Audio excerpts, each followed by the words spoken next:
Começando mais um grupo de estudos Piketty do Piketty, hoje nós vamos discutir o capítulo 15, o Imposto Mundial sobre o Capital, né?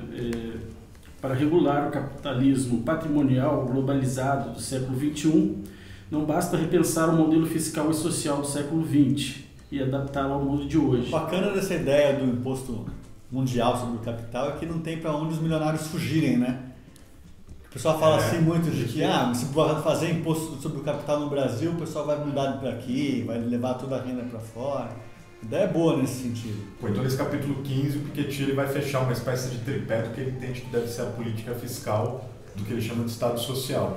E ele vai apresentar um terceiro princípio fundamental para essa regulação da circulação do capital.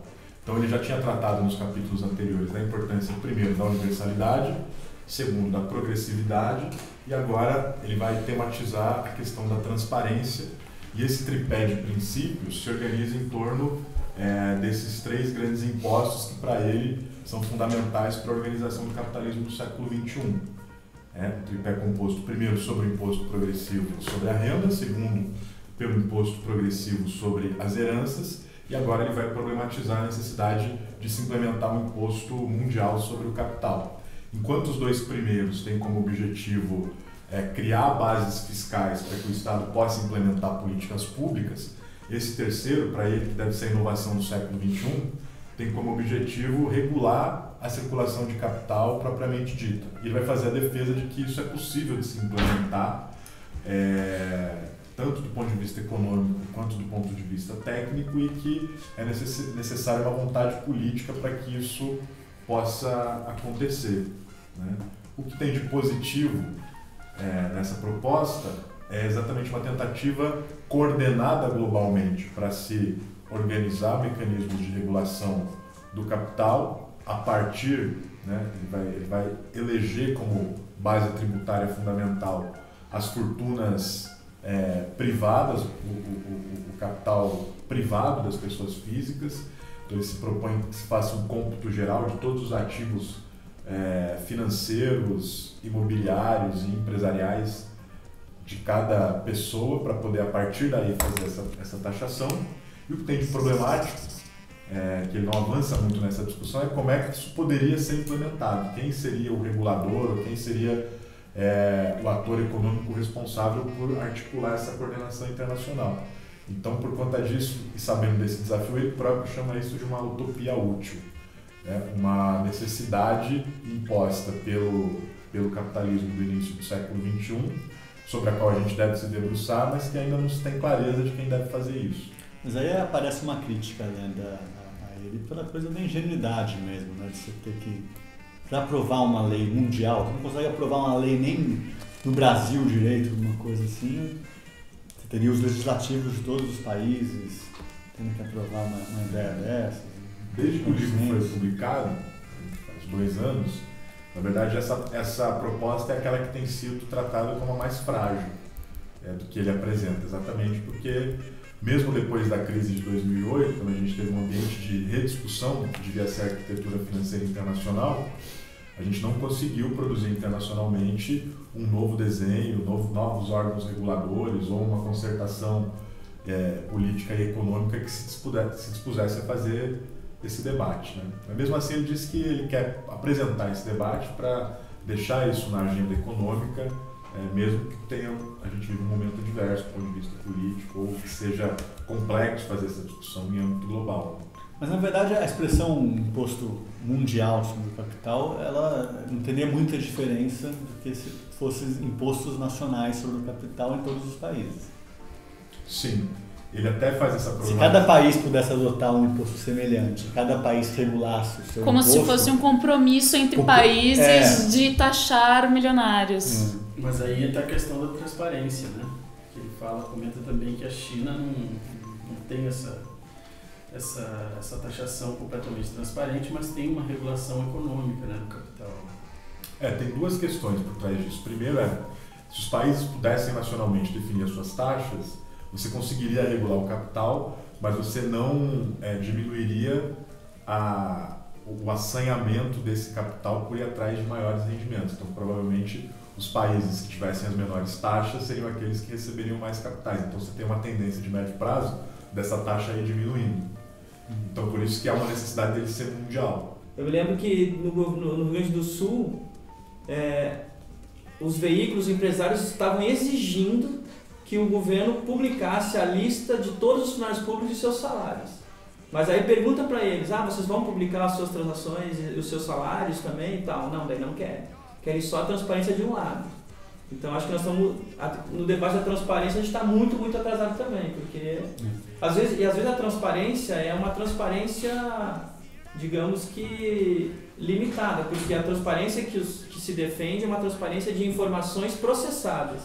O que nós temos que discutir, que o Piketty discute, que é uma transparência que seria uma transmissão automática de dados bancários, quer dizer, automatizando e fazendo com que os países e regional também isso fosse um processo de colaboração, na verdade, né? Construir um sistema de colaboração, de transparência, de sobre essa questão da transparência que você está falando, eu acho que principalmente se a gente vê esse exemplo que a gente sempre cobra uma transparência do Estado, do gasto do imposto cobrado. Só que a gente não tem nenhum interesse exatamente na transparência do capital, na transparência das empresas e aí isso é muito difícil de compreender a corrupção, porque parece que a corrupção só acontece na esfera do governo, do Estado,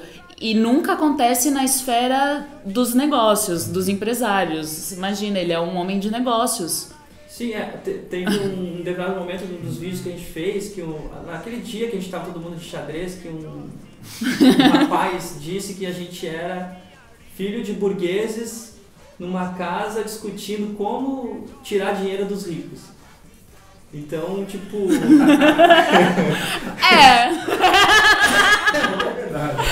Na verdade, eu não sou filho de burguês, mas tudo bem. Não, eu sou filho de alguém do MST, não tem. Eu ia falar duas coisas. A primeira coisa é que eu não entendi se esse rapaz fez isso como um elogio ou uma crítica. Entendeu? Esse povo aí querendo tirar dinheiro dos ricos. Eu acho de papai querendo tirar dinheiro dos ricos. Tudo bem, mas eu gosto da segunda parte da frase dele, entendeu? Eu não quero tirar dinheiro dos ricos, tá bom. Outra coisa que eu ia falar é sobre generalização, né? Muitas empresas publicam muitas coisas importantes de transparência. Eu também acho que a gente não pode ficar aqui como os rebeldes que acham que nenhuma empresa do mercado do capital privado tem transparência. Inclusive jornais, você pega, às vezes tem páginas e páginas de balanços. Empresas do capital aberto têm que publicar balanço. E você falou que a gente não teria interesse. Interesse a gente tem, né? Não tem a prática disso, né? Porque o interesse, eu acho que inclusive as práticas sociais e ambientais de sustentabilidade das empresas estão cada vez mais em voga. Eu acho que a gente cria-se uma cultura nesse sentido. Agora tem uma coisa interessante, porque o Piketty faz essa mesma problematização que vocês estão fazendo. E para evitar ela, ele muda o foco. Ele diz o seguinte: o imposto progressivo sobre o capital não deve ser um imposto sobre pessoa jurídica. Ele deve ser um imposto sobre pessoa física. Então ele quer taxar os milionários, mas não a partir da verificação do capital das empresas, certo, mas a partir da verificação dos capitais pessoais, porque aí a gente foge desse debate, né? Sobre a transparência das empresas e sobre uma contestação mais radical, né, que deve ser a apresentação dos balanços das empresas e ele caminha por outro lado, e quando ele vai para esse outro lado, ele também acentua o viés liberal da proposta dele. Porque quando ele propõe analisar as contas das pessoas físicas e não das empresas, indiretamente ele está fazendo uma defesa da propriedade privada. Agora é curioso que ele também faz uma outra provocação nessa questão da transparência, que é por que as pessoas têm que declarar livremente o seu patrimônio se o Estado previamente já sabe como é que está organizada uma parte desse patrimônio. Então ele propõe que as fichas de declaração do imposto sobre o capital sejam previamente preenchidas pelo Estado. É verdade. Né? Porque assim você tem uma garantia maior de que você não vai ter sonegação, de que você não vai ter distorção das informações. E um terceiro elemento que eu acho importante, porque tem a ver com uma discussão que está acontecendo no Brasil hoje, né, que tem um debate, inclusive posto no Congresso, sobre por que os bancos públicos, e no caso do Brasil especificamente o BNDES, não publiciza todas as informações sobre a sua carteira de investimento. E o argumento utilizado para fazer essa defesa é de que é um banco público, que tem recursos públicos e que, portanto, deve dar ampla publicidade para aquilo que ele faz. Esse argumento ele parece ser progressista, mas ele é muito problemático.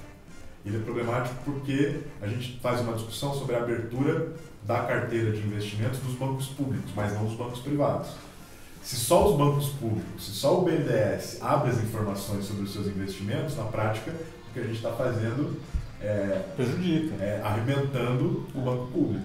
Mas é isso que o Capital defende, né? É a transparência só do público. Só do Estado. Deles não, é só do público. São duas as principais formas de um Estado financiar suas despesas, por meio de impostos ou por meio de dívidas. No próximo encontro do grupo Piketty do Piketty, nós vamos discutir a questão da dívida pública.